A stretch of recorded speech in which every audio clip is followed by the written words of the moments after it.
세포막 전이 형성에는 우리가 평형전이라는 말을 먼저 이해를 해야 됩니다.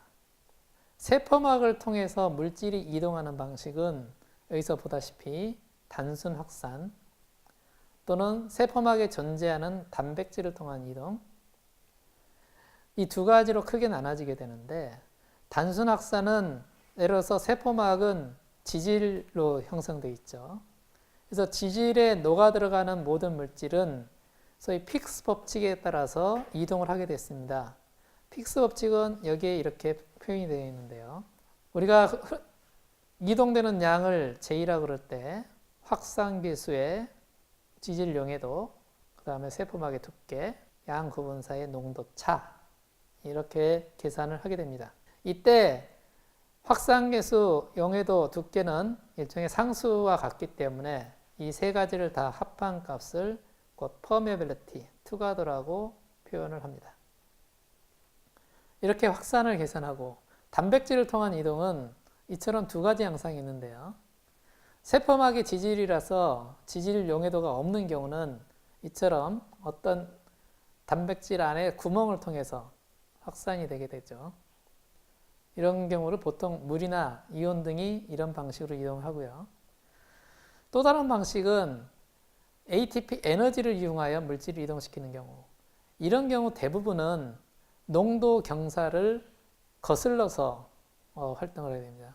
ATP 에너지를 써서 물질을 이동시키기 때문에 여기 농도에 비해서 이쪽 농도가 더 높은 경우가 되겠죠. 이때 단백질을 통한 물질을 이동해서 소위 통로와 같은 또는 ATP를 쓰는 경우, 그렇지 않고 또 다른 방법이 있는데, 소위 단백질의 결합을 함으로써 단백질의 결합이 되면 단백질이 턴오버를 하면서 물질을 이동시키는, 일종의 강을 건너는, 배를 타고 강을 건너는 경우와 같죠. 배를 우리가 캐리어라고 하면 이걸 캐리어 메디테이트 디퓨전이라고 합니다. 이 경우는 양쪽의 농도 경사에 따라서 이동이 되게 됩니다.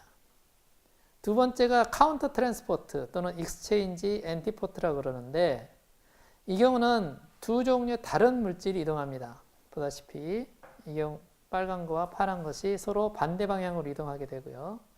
이때 이 이동시키는 힘은 이 양쪽 부분에 존재하는 농도 경사입니다. 예를 들면 빨간 거에 의한 농도 차이가 더 클 경우, 여기보다 이쪽이 더 클 경우 이 에너지를 이용을 해서 파란 물질을 세포 밖으로 퍼낼 수가 있습니다.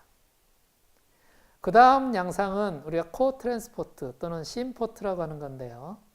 이 경우는 두 종류의 물질이 같이 붙어서 이동을 합니다. 그래서 이 경우도 마찬가지로 물질 이동의 에너지는 농도 경사입니다.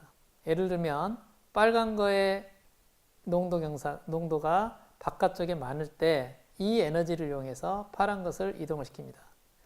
이와 같은 이동이 아주 대표적인 게, 우리가 포도당을 세포 안으로 이동할 때 세포 밖에 소듐 이온이 많아서 소듐 이온의 에너지를 이용하여 포도당을 이동시키는 글루코스 트랜스포터가 이와 같은 방식을 사용하고 있습니다.